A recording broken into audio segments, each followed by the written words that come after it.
عمرو بن یحییٰ نے اپنے باپ یحییٰ کے واسطے سے بیان کیا، وہ کہتے ہیں کہ میرے چچا بہت وضو کیا کرتے تھے، یا یہ کہ وضو میں بہت پانی بہاتے تھے۔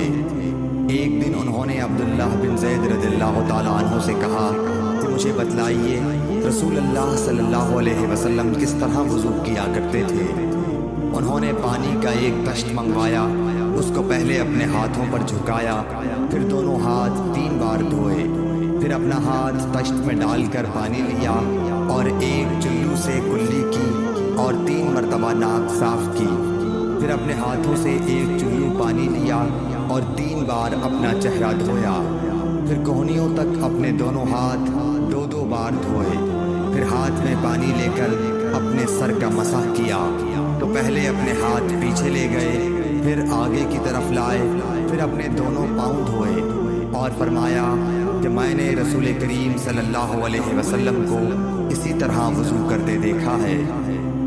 صحیح بخاری حدیث نمبر 199۔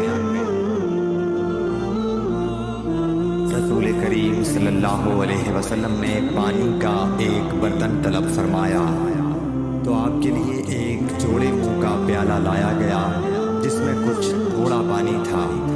آپ نے اپنی انگلیاں اس میں ڈال دی۔ انس کہتے ہیں کہ میں پانی کی طرف دیکھنے لگا، پانی آپ کی انگلیوں کے درمیان سے پھوٹ رہا تھا۔ انس کہتے ہیں کہ اس ایک پیالہ پانی سے جن لوگوں نے وضو کیا وہ 70 سے 80 تک تھے۔ صحیح بخاری حدیث نمبر 200۔